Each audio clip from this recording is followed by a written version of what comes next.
Hey, Zach. Welcome to the His and Her Money Show. Hey, Zach. Hey there. Thanks for having me, guys.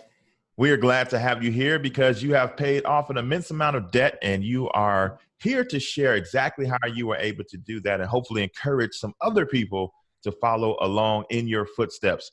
But before we talk about what you did and how you did it, can you say hello to everyone that is tuned in right now and let them know what you are all about? Hey, guys. I'm Zach. I'm a flight attendant. I work for Delta Airlines. I'm 27 years old, live down in Tennessee, work up in Michigan. So I'm all over the place all the time. I don't know. This journey has been it's been wild. The last 1.5, 2 years started with me kind of taking time to work on myself. Personal development is where it started. Reading every single day, listening to podcasts from people that I aspire to be like. You got your Tony Robbins, Dave Ramsey, Hal Elrod, all these inspiring people. And that just kind of just slowly builds and adds up, and eventually you see some change. So Awesome. Well, let's talk about your debt. How much debt was it that you had? How long did it take you to pay it off? And what type of debt was it? it was $47,000 roughly. 34 of that was student loans, and about 13.5 was a used car I bought. Wow. And how long did it take you to get that 40K out of here? That took me 30 months. Wow. Shy of 3 years. That is amazing. Great job, Zach. So let's rewind the clock a little bit. You said that this began with like an exploration in self-development. So take us back to that beginning, because a lot of people, you know, when they have things like student loans or a car, those are normalized part of culture. Those are things that we're told those are things that we need. And so what made you look at that as something that you didn't need? What made you even think like, you know what, this is not cool. I don't want these student loans. I don't want this car loan, and I need to do something about it. How did you even start the thought process in that direction? So it started back before I even graduated college. I've got an older brother. He's 5 years older than me. And, you know, as the younger brother, I had the pleasure of learning from his mistakes, which is nice. And so he didn't have anything tremendous, but he was still paying his loans off over 5 years after he graduated. And, you know, it's month after month, you're paying for something that, I don't know, it didn't seem logical to me, you know, and I value education more than anybody. I love learning. I loved college, you know, but going into a tremendous amount of debt to do it isn't necessary. So I graduated college with a degree in nutrition back in 2014, thinking that I was going to be a dietitian. That's just where my interest was, and that's what I thought I wanted. So 2015 comes around, and with that field, you have to complete an accredited internship where I went to Lipscomb University for that post-grad internship in Nashville for 9 months. You're working full-time, and it's unpaid. So that was a blast. And it was funny, right before that, I had this just epiphany. I was actually interning in South Africa with a study abroad company. So I was doing a lot at this time. And I'm having like the summer of my life. I am jumping out of airplanes, swimming with great white sharks, climbing mountains, like mentoring college students. That was part of my job. And just like, I just dreaded going home back to this unpaid, like to start this unpaid internship. I was like, oh, but I had to go home. I had to do, that's what society tells you. You do your degree and then you go and just, no matter what, you do it. So I started it in August of 2015, finished it in May of 2016. And at that time, my loans were being deferred because I was still in school, so I wasn't paying anything. The internship also cost money. It cost about 10 grand. So looking back, it's like, what was I doing? But when I got towards the end of the internship, it just hit me like, I don't want to do this. I'm not happy. I've been miserable for 9 months. I don't want to do this for 40 years. So I didn't take the exam. I finished the internship, and I decided not to take the exam. And the next 6 months were very confusing, very scary, because I had no idea what I was going to do. I was a part-time trivia DJ. I was working in a cafeteria with my mom. I was a cafeteria lady basically. And then I got a full-time job, it was a blessing, with Delta Airlines. And since then, once I got that job, that's when my loans started kicking in around, because it was 6 months after my schooling had ended or whatever. That's when it was like, okay, time to buckle up. So the first 2 years of flying, it was basically just like, I wrote down like a goal to be student or debt free from my student loans by like January 1st, 2019. Just something to aim for. And in 2018, so the first year after I was flying, kind of got the hang of things, I wrote down just some obsolete, like pay off $10,000 of my student loan, just to have a goal to aim for. I don't know where the number came from. Well, like June rolled around and I had already hit that. Like I was like, whoa, this is crazy.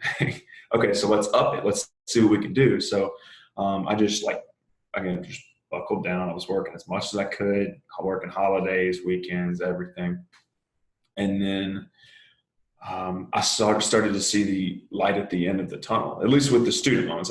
My car was still there, but that was something separate that, I wanted these student loans gone, because that's a whole separate beast. So I started to see the light at the end of the tunnel, and just gradually that number started going lower and lower and lower. And eventually back in December of 2018 is when I paid off the student loans.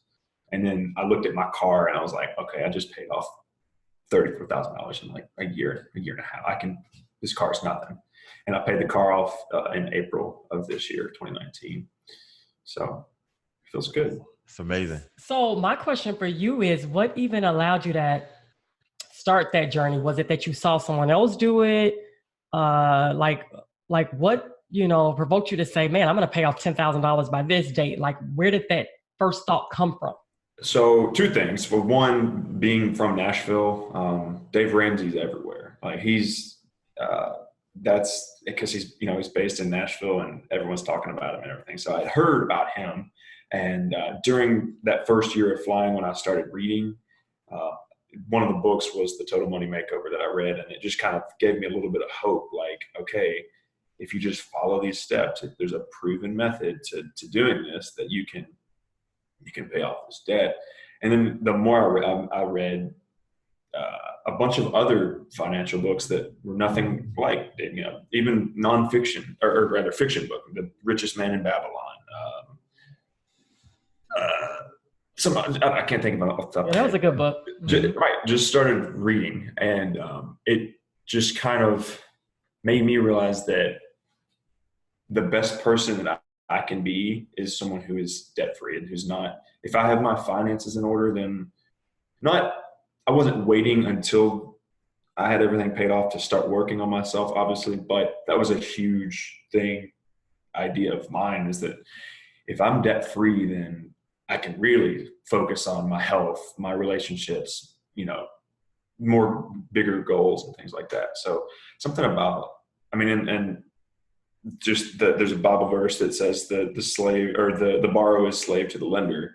And that just stuck with me. Like, these people have me, they've got me. And I'm, just when you log into your account and you see like, I owe how much? Oh no. And when you look at it like that in one big picture, it's freaking scary.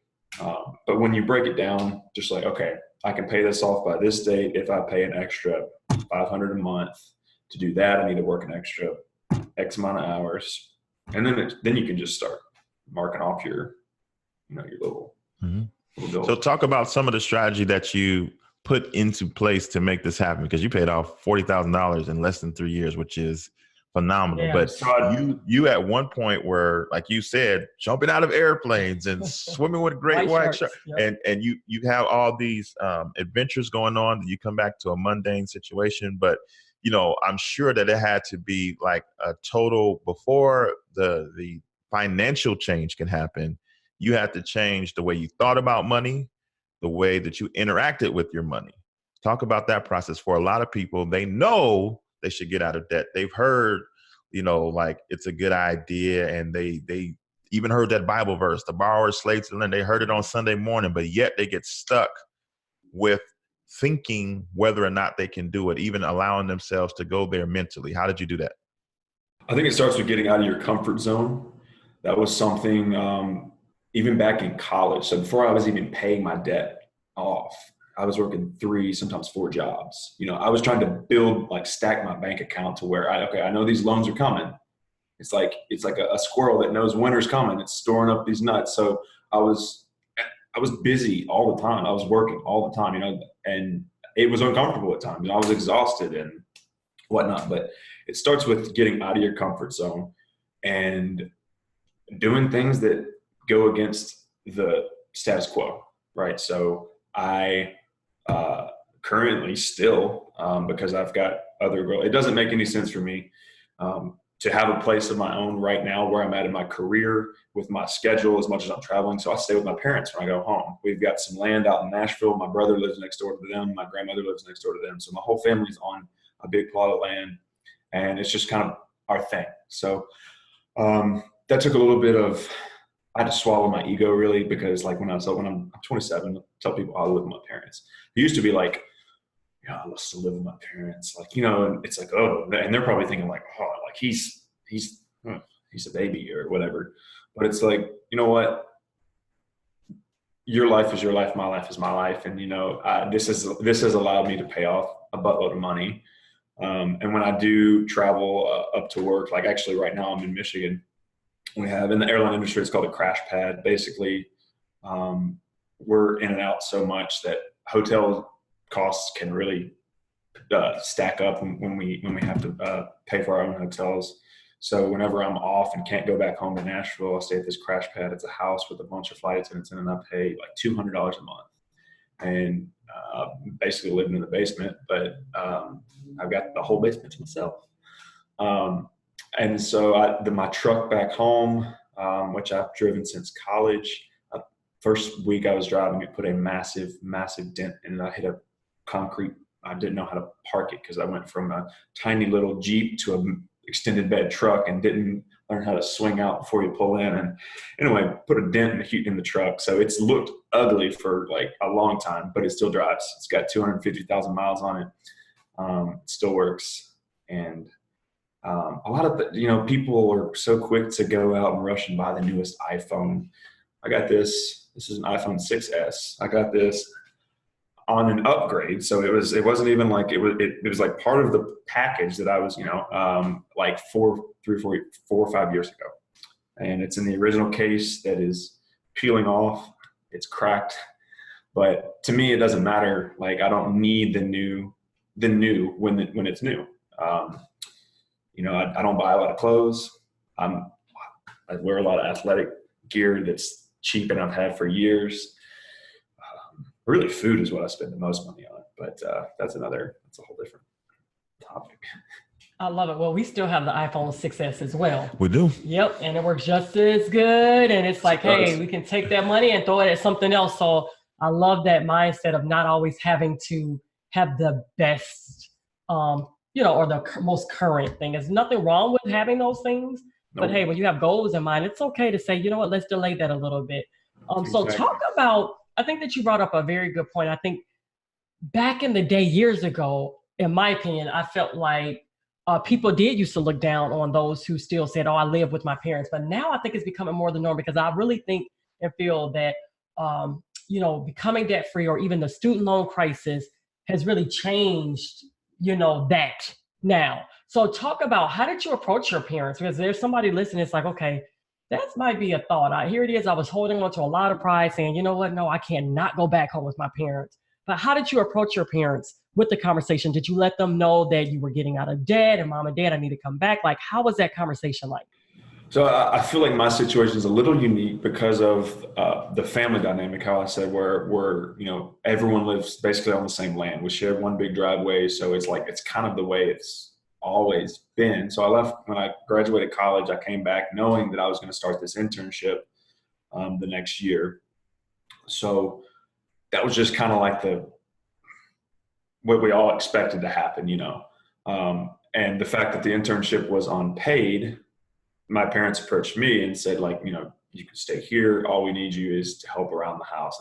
And that's a big thing. Like, so even if you're living with your parents and they're charging rent or whatever, you know, that's between you and them. But I feel like they appreciate it more when all my dad wants from me is for me to help him out in the yard. We've got 30 something acres to cut and take care of. And I'm happy to do it. You know, back then I was a little brat and just like, oh gosh, now I'm out there before he had, like, you know, but it just letting them see what you're trying to see, because you've got two different mindsets.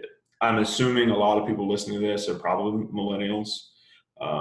But there's also other people outside of that group, and millennials have this we have a different way of thinking than the generation before us, and even the generation before that. You know, my dad grew up, you work, you go to school, you get a degree, and then you go and you do that job for 40 years, no matter what, and you get married and you get a house. And now it's like, okay, well, you may have 6 jobs before you even find one you like, and you know, but I was very fortunate that my parents were on board with that. And it's a weird situation because I'm not home a lot either. I'm bouncing around. I haven't been home in 2 or 3 weeks. So it's different. That doesn't really help the question you're asking. But I think as long as you just be a responsible adult while you're home, you know, picking up after yourself and helping your parents, because like the fact that they let you move in, like your parents love you more than anybody in the world. And it's hard. I don't have kids, and so I can't like personally say that, but all my friends with kids and everyone says it. So it's true. Did your parents know that you were getting out of debt, paying off your debt, and how did they feel about that? Yeah. My mom was my biggest cheerleader. She was one that I would talk about all the time, and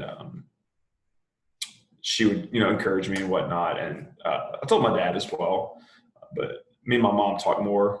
Me and my dad are just the type of people we are. We don't talk a lot when we're just kind of like being together, but not like talking. We don't. So they were on board with it just because, I mean, they saw, and my brother didn't struggle, but just the fact that was kind of a bar that I set. It's like, okay, I don't want to be paying this for 5 years or 10 years or whatever. And obviously I'm not going to live there forever. So I'm sure that they were thinking, okay, cool. The quicker he's out of debt, the quicker he can get out of here. We can be empty nesters or whatever. Love reading, but wish you had more time to get into your favorite books? What if you could use the time you already have and listen to the books you already love? Well, now you can with Audible. With Audible books, you can be inspired, entertained, and educated anywhere, anytime. Choose from the bestsellers in self-development, business, nonfiction, and more. So what are you waiting for? Your first 30 days are free. Visit hisandhermoney.com/audible to get started today. That's hisandhermoney.com/audible. So talk about how the strategy specifically, like how did you go about, did you attack, I think you said earlier how you like broke the student loans into different pieces and stuff like that. So how were you taking the money that you're making from these extra shifts, and you said you're working holidays, weekends. So how did you form that extra work that you were doing into a payoff strategy? So I think it started obviously with a budget. So if you don't know what you're spending, then you're lost. So if you don't know where your money's going, then you're going to ask, where's my money at the end of the month? So it started with me sitting down and basically looking at how much I owe each month on the student loans. Because at some point I was paying off my loans before I got my car. I got my car in 2017, fall of 2017. So when the car came into it, that just added another expense that I had to account for. So sat down and basically said, okay, I can spend this much this month. And I need to, if I can spend less, I'll do it. And then anything extra, because I knew exactly what I was making. So it was like, okay, if I'm bringing home X amount of money every month and I'm only spending this much, then I'm going to have all of that to throw into, you know, the debt. And so that was the biggest thing, is because, before that I was just kind of like guessing. I'm just kind of like, I'll just, and I took the strategy of, I don't know. I'm the type of person that doesn't like to see my bank account drop below a certain number. It makes me anxious. So I would just, instead of paying an extra payment, or I literally just stacked it all in my bank account, like knowing like, okay, when I get to here, I'm paying this one off, and this one, and then this one, and then this one, and this one. And I had like 4 different loans. So it was like, I was able to look at my account and say, okay, this is the cheapest loan, but the highest interest, or this is the most expensive with the lowest, or whatever, and kind of prioritize which one of those I was going to pay off first.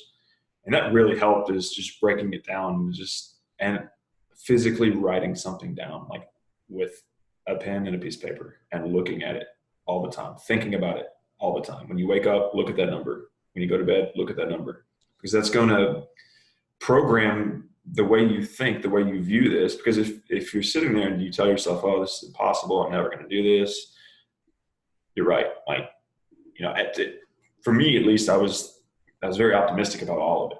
Even if I was staring all this stupid debt in the face, but it never got to the point where I was like, I don't know how I'm going to do this. It was more just like, okay, let me put my head down and go to work. And it worked out. So the debt payoff method, your approach was, you looked at the highest interest rate? It was, oh my gosh, I'm confused right now. I'm confusing myself. I took the highest, I paid off the lowest amount first. That's what I did. I paid off the smallest loan first, and then anything I was going to put into that, basically just so the snowball effect. Okay, so you did the debt snowball method. Yeah. Okay. Yeah. So tell us about that day, that special day. You have been putting in all this work, flying around the country, doing extra shifts, making sacrifices, making cuts. And that day came where you were able to make the very last debt payment. And tons of people listening right now have no idea what that feels like and are really curious. Can you kind of describe how that day went for you? Yeah, so the last thing I paid off was my car. And like I said, I'm the type of person that would rather just stack the money in my bank account until I know that I can pay off, instead of paying off little by little. So I had the remainder balance of my car, and my car was supposed to be paid off in 5 years if I stuck to their plan. I paid it off in 1.5 years. So it was a good chunk of change that I had saved up. And I remember my parents were actually in the Bahamas. So I'm at home by myself, and I got up, drove to the bank. I was like, hey, I want to pay my car off. Like, I'm here to pay the rest of this off. And, I sat down there, and they signed some things. They did their thing at the bank, and she handed me a receipt. I still have the receipt. I have the receipt. April 15th is when it happened, around 11 o'clock in the morning. And it's a relief, because, but long before that, I stopped using credit cards as well. That was something that everywhere you read, as far as building wealth, people don't become wealthy by using credit cards. Maybe you can get some airline points, which doesn't apply to me because of my job. Maybe you can get hotel or whatever. But to me, I kind of view it as, it's the mindset. When you spend with a debit card or cash versus when you spend with a credit card, you're going to spend more one way, and you're going to spend less the other way. So stopped using the credit card. So it was great knowing that, as much as I can control, I'm not going to have to owe anybody anything else ever, So at the top of the show, you said that you took a step back and you realized that if you can become debt free, then you can really start focusing on your health and relationships and things like that. So what changed once you did become debt free? How did that impact your life? I actually started budgeting even more.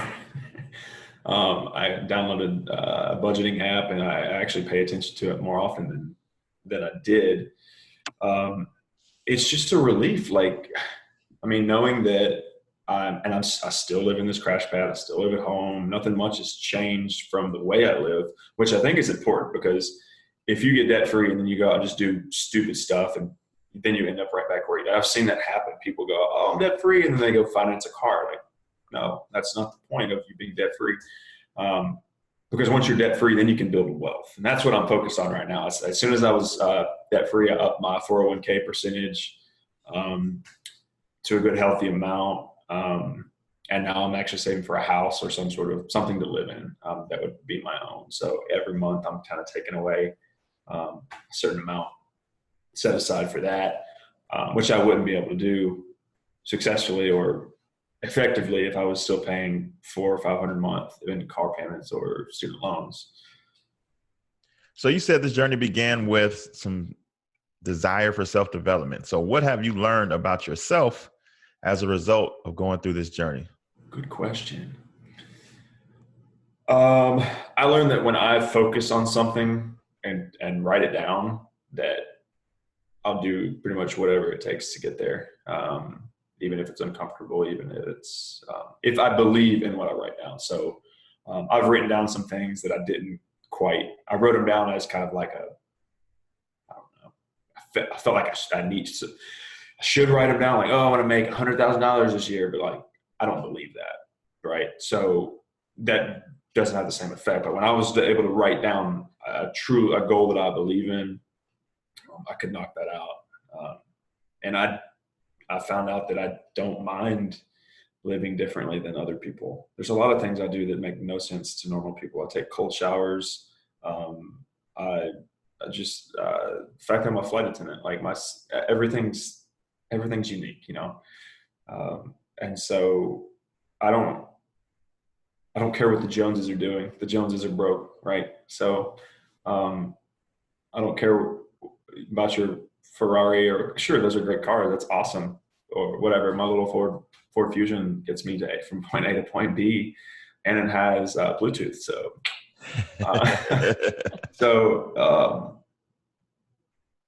it's important to have a good support system too. And that's just a fact of life, not even just the debt-free journey. Just relationships are really important. Kind of learned that. Just keeping your attitude right too. Always try to give back when you can, because that comes back to you.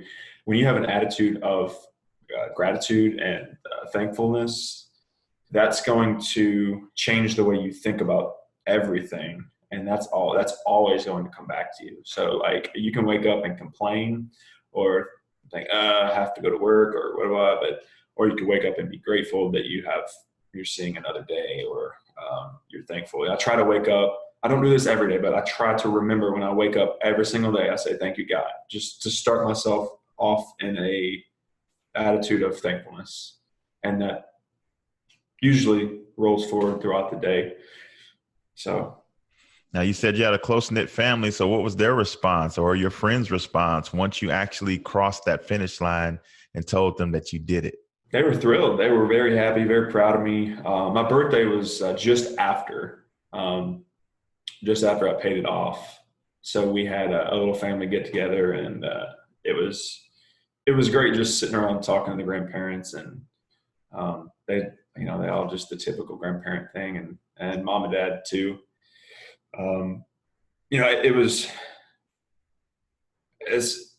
It was more, of course they were all supportive, but I mean, the biggest good feeling came from myself. And that sounds, I don't know, selfish or whatever, but it was like, even if they weren't happy, they could have literally said nothing and it wouldn't matter. Like, because I didn't do it for them.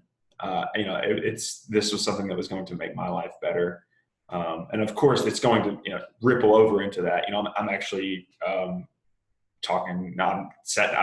I've never done this before, but I sat down and talked to my mom and dad about finances, like their finances. I'm like, hey, so if you get you a budget going like this, we'll have, the house will be done and you'll be debt free. And that's what I want more than anything, is to have. My brother is debt free. My brother is completely debt free, which is again a good role model to look at. And now I want my parents right there, and they're close. So I was kind of trying to set an example for them as well. Of course, they're married. It's a whole different. My lifestyle, their lifestyle, totally different. But I would love nothing more than for that to just rub off onto them. Amazing. Amazing. How would you encourage somebody who is unsure if they can become debt free? First of all, you can't think that you can't. You have to know that you can do this. And it starts with staying positive. You have to stay positive, find a way, and be grateful for what you do have. Because even though this debt seems really insurmountable, you also have to realize that you probably woke up with a roof over your head, you have food in your kitchen, you have running water, and you have clothes on your back. And that makes you richer than a majority of the world. Mm-hmm. And so it's all about perspective, and just you have to take everything a little. You can't look at it as one big. You don't eat an elephant all at once. You eat it one bite at a time. So just break it down into specific. Okay, by July 1st, I'm going to pay this off, and then by December, I'm going to have this loan gone. And just little by little, if you just keep doing that, consistency is key. You have to keep going, no matter what. Keep going. And like I said, don't be afraid to be uncomfortable. Step out of your comfort zone. If you have to get a second job, if you have to get a third job, if you have to leave your job for a better job, don't be afraid. You got to take chances. You got to step out of your comfort zone. If you stay in your comfort zone your entire life, you will be on your deathbed and you will have a ton of regrets. So don't be afraid to do that. Don't be afraid to ask for help too. I didn't do this alone. I may have made it sound like that, no, I had so much help from so many people, and you can do this. Ain't no thing. Ain't no thing. I love it. I love it. Congratulations to you, Zach. This has been amazing. We're proud of you. You've done it. You set the goal and you made it happen. Thanks so much for sharing with us on today. Thank you. Absolutely. Thanks for having me, guys.